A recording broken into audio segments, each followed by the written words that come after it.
আসসালামু আলাইকুম। ষষ্ঠ শ্রেণীর সুপ্রিয় শিক্ষার্থী বন্ধুরা, অনেক অনেক প্রীতি ও শুভেচ্ছা গোল্ডেন ম্যাথ এডুকেশন পক্ষ থেকে। আজকে তোমাদের 2026 শিক্ষাবর্ষের নতুন গণিত বইয়ের 11 নম্বরটা কাউন্টে ভুল হয়েছিল। নিয়মটা ঠিকই ছিল, শুধু কাউন্টে ভুল ছিল, তাই সংশোধন করে দিচ্ছি। আর এটুকু ভুলের জন্য অবশ্যই এক্সট্রিমলি সরি। আর আরেকটা বিষয় বলে দিচ্ছি, এবারের বই আর গত বছরের বইয়ের কোনো পার্থক্য তেমন কিছুই নেই, শুধুমাত্র নমুনা প্রশ্ন এক্সট্রা অ্যাড করেছে, সব অঙ্কগুলো ঠিক আছে। সো আজকে এই 11 নম্বরটা করে দিচ্ছি। লক্ষ্য করছো তোমরা, এখানে আমি এখানে তুলে দিয়েছি। সো আমি এখন এবার একবারে পুরোপুরি খাতায় ফিরে আসি। এখানে অ্যাট ফার্স্ট যে কাজটা করব, এখানে ব্র্যাকেটের কাজ আছে, কিন্তু সবগুলোই দেখো ফার্স্ট ব্র্যাকেট। সো যে ভগ্নাংশগুলো আছে একটু লক্ষ্য করে দেখো, সবগুলোই মিশ্র ভগ্নাংশ আছে। সো প্রত্যেকটাই অ্যাট ফার্স্ট আমি মিশ্র ভগ্নাংশকে অপ্রকৃত ভগ্নাংশে রূপান্তরিত করব। সেটা কি করে? এটা দিয়ে এটাকে গুণ, পূর্ণ সংখ্যার সাথে নিচেরটা গুণ, 3 2 6 রেখে 7-এর নিচে 2 ভাগ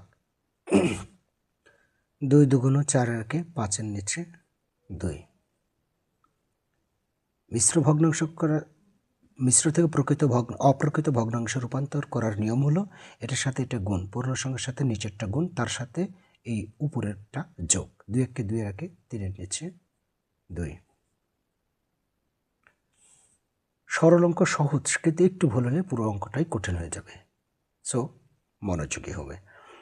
3 2 6 রেখে 7, 7-এর নিচে 2 ভাগ 2 2 4 রেখে 5 2 এর 2 1 কে 2 রেখে 3, 3-এর নিচে 2। এরপর হলো, যেহেতু দুটোই ব্র্যাকেট, এখানেও ফার্স্ট ব্র্যাকেট এখানেও ফার্স্ট ব্র্যাকেট, সো আমরা যে কাজটা করব সেটা, এই যে গুণ এবং ভাগ চিহ্ন যদি থাকে, দুটোর মাত্র কাজ থাকে, তাহলে আগে যেটা থাকবে সেটার কাজ করলেই হবে। অর্থাৎ প্রথমে ভাগ আছে, তো ভাগের কাজটা আগে করব। আর ভাগের কাজটা আগে আসলে ভগ্নাংশের ভাগ হয় না, সো এই ভাগ চিহ্নটাকে গুণ বানিয়ে দাও। তাহলে এই চিহ্নর পরে, এই ভাগ চিহ্নের পরে যে ভগ্নাংশ থাকবে সেটা শুধু উল্টে যাবে, অর্থাৎ 2-এর নিচে 5 হবে, গুণ 3-এর নিচে 2 ভাগ। এই ক্ষেত্রে আমরা এখানে এর কাজটা আগে করতে পারি, নো প্রবলেম। আর এর মানে হচ্ছে গুণ, সো এই ক্ষেত্রে আমরা এটাও করতে পারি। এর মানে যেহেতু গুণ, 3 5 15, 15-এর নিচে 2 2 4। এর পরবর্তীতে যেহেতু এখানে সবগুলো গুণ, কাটাকাটিও হয় না, সো একটা কাটাকাটি হচ্ছে, সেটা হচ্ছে এই 2 আর এই 2 কেটে যাচ্ছে। তাহলে উপরে থাকলো কত? 3 7 21, 21-এর নিচে নিচে থাকলো 10। তারপর আছে ভাগ। এখানে দেখো আরেকটা কাজ করা যায়, এখানে ভাগ আছে, ভাগ চিহ্নটা উল্টিয়ে দিতে হবে। 7-এর নিচে 2, ভাগকে গুণ করতে হবে, ভাগের বিপরীত গুণ, আর 4 উপরে যাবে, নিচে 15 আসবে।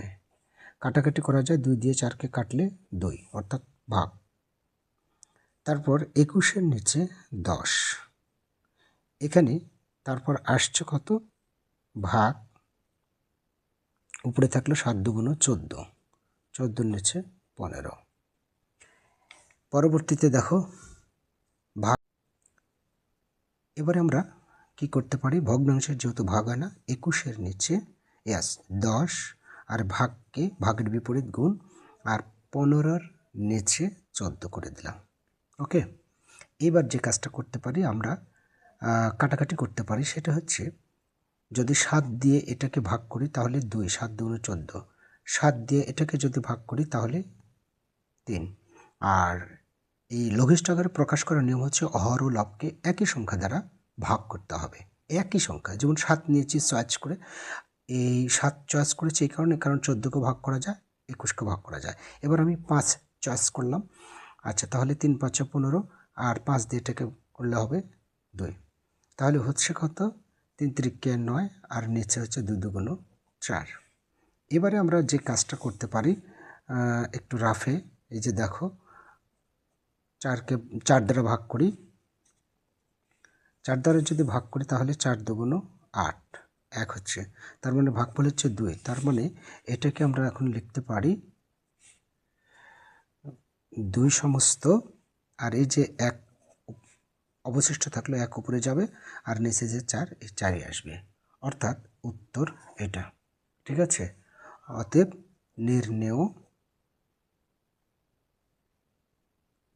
সরল মান